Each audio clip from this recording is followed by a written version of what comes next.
Welcome to this Energy Quick Chat where we rub minds with stakeholders and players in the energy market.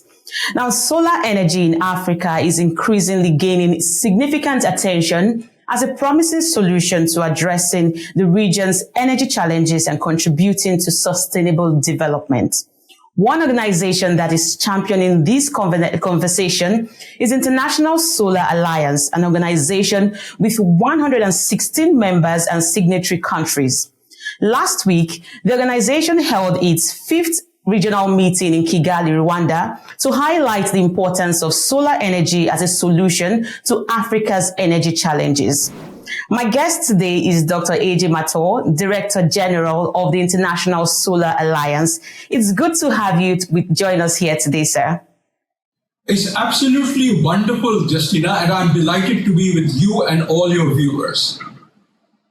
Right. Thank you, sir. Now, let's dig right in. Tell me a bit more about the International Solar Alliance and how you are intervening in Africa's renewable energy space. You know, at the Paris COP in 2015, it was absolutely clear that the world needed to move away from fossil fuels. And what India and France did was, instead of preaching, they said, okay, let's see how we can make this helpful, and created the International Solar Alliance there. It was launched in 2018. It was announced at Paris, but it was launched in 2018 when the 40 countries were required to sign off actually did so. Since then, one of our areas of major focus has been Africa. What is our goal? Very simply, to make solar the energy of your choice. Obviously, cost is important, but so is convenience. So is the ability to draw on it as and when needed. We therefore work on creating the kind of information that our users need, including political leadership. We work on enabling projects to understand the kinds of benefits, creates jobs, provides electricity to people who never had it, reduces the amount of energy that would otherwise be drawn into the system. Here and now benefits. And obviously, with solar, the big advantage is there are no carbon emissions at all. So, by giving these benefits, we help countries to develop the kinds of large-scale programs, the policies, the regulations that can bring in investment into the solar sector.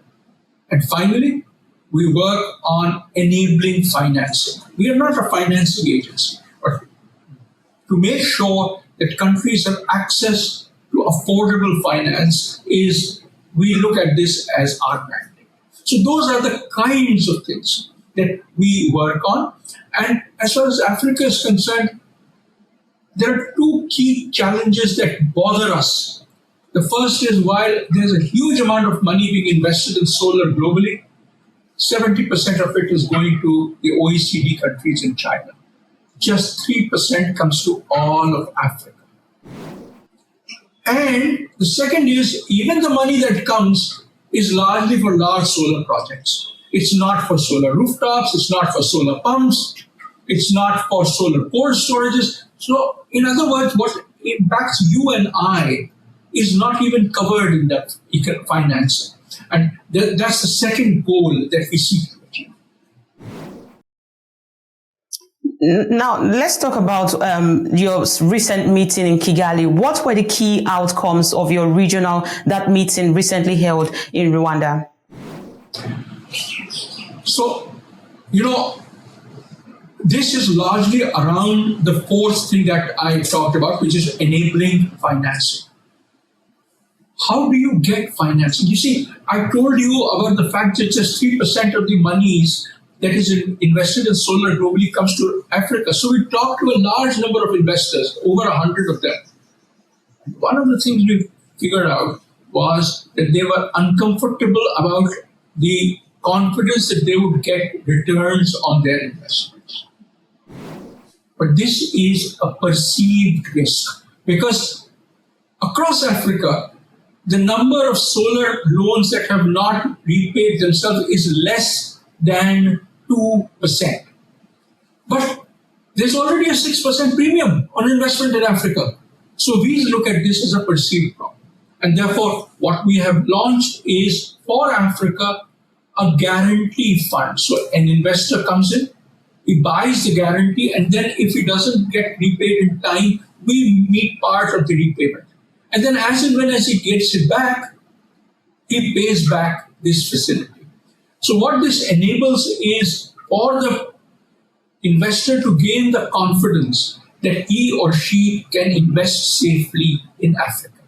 So that was the first thing on which we got very strong support from all our African members who were there at Kigali. The second is, okay, this money is available, how will we use it? So what we also did was look at identifying startups, African startups, who could be the users of this money. So we did a competition, 180 startups applied. We finally identified 20 of them who were announced at Kigali. And these 20 African solar startups do everything from providing you and I with solar panels on the roof, to setting up large solar farms, to providing batteries, to providing kiosks running on solar energy, which people can take to the market, all kinds of useful stuff which would help solar become part of our lives. There were lots of other issues that were discussed which were very much in the nature of official business. But these are the two initiatives that we launched, and I must say I was delighted at the response that we got from the African ministers. Right. So what challenges do countries encounter in achieving energy access through grid extension tailored for each region?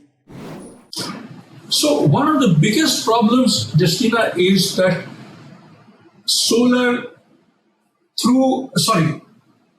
universal grid access through grid extension alone will not solve our problems. We are wanting to ensure that everybody is connected to electricity by 2030. But the rate at which solar electrification is going, we will still have something like 600 million people not connected to the grid by 2030. The only way is to make it happen through solar mini-grids. Solar mini-grids are solar panels and batteries, and they are connected to all the users in a particular neighborhood, but not to the grid itself, because extending the grid is expensive.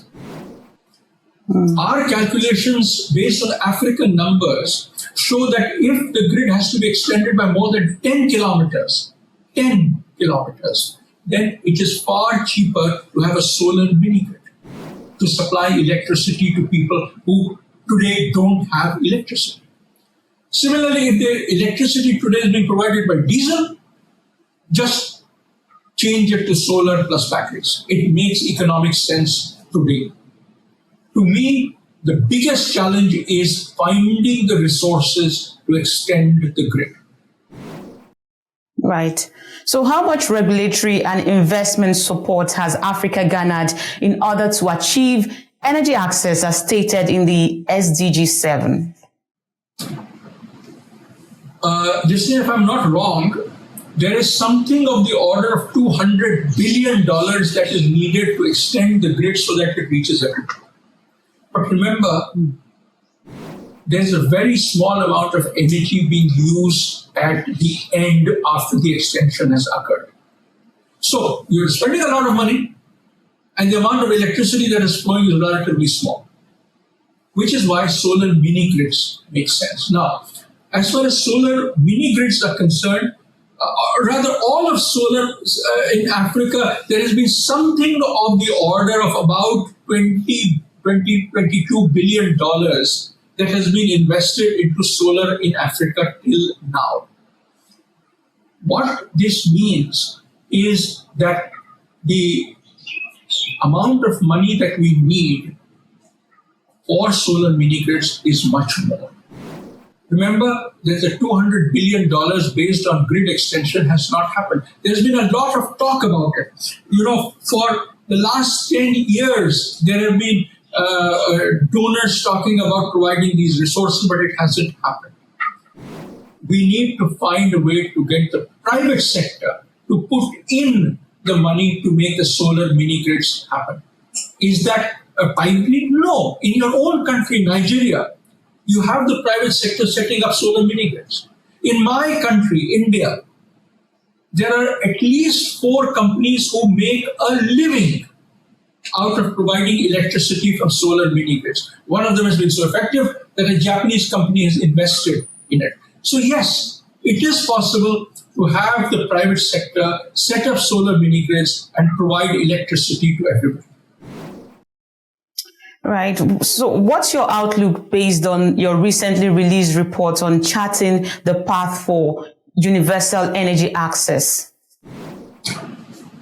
What we notice is that typically a solar mini grid of the 100 to 500 kilowatt size meets almost all places in Africa where there is no grid today. Second, what it tells us is that for approximately 2/3 of these villages, it is too expensive to extend the grid to that point. It's more than 10 kilometers away, and its solar mini grids are more cost effective. The third thing that it tells us is that there is a large number of business models that are available in order to get private sector investments. But the fourth thing that it does not talk about are the examples that have been used in various countries to make sure that we are able to supply, especially to homes, electricity at the same prices which homes in cities get. Yes, what they do typically is that they have an anchor load. Anchor load could be like a cell phone tower. And there's a special deal between the cell phone tower owner and the mini grid operator. And that sets the tariff. This is more than the minimum. Second, there are various businesses in those rural areas who gain from the provision of electricity and therefore the ability to work beyond the daylight hours. They are willing to pay somewhat more than the lowest price. Because of these kinds of higher prices that they get, they're able to provide electricity at prices which are needed to be given to home consumers. Even if this does not meet the whole case, what we can do is do a bidding in which we say, you have to provide electricity at this price. What is the amount of subsidy that you would like to be part of the equation? And that's bidding. So because it's bid, you find the lowest price at which people are willing to come in. That is far cheaper than extending the grid to all homes in the region. Right. That's really insightful. And I hope that these things will begin to come out in the surface and people will begin to embrace these other sources. Dr. Ajay Mathur, Director General of the International Solar Alliance. Thank you for sharing those insights with us. Thank you. Thank you very much, Justina. Yeah, that's it on our Energy Quick Chat. Thank you everyone for taking time to watch. Make sure to comment, like, and subscribe to see more videos like this and follow Frontier Africa Reports across all our social media handles. Bye for now.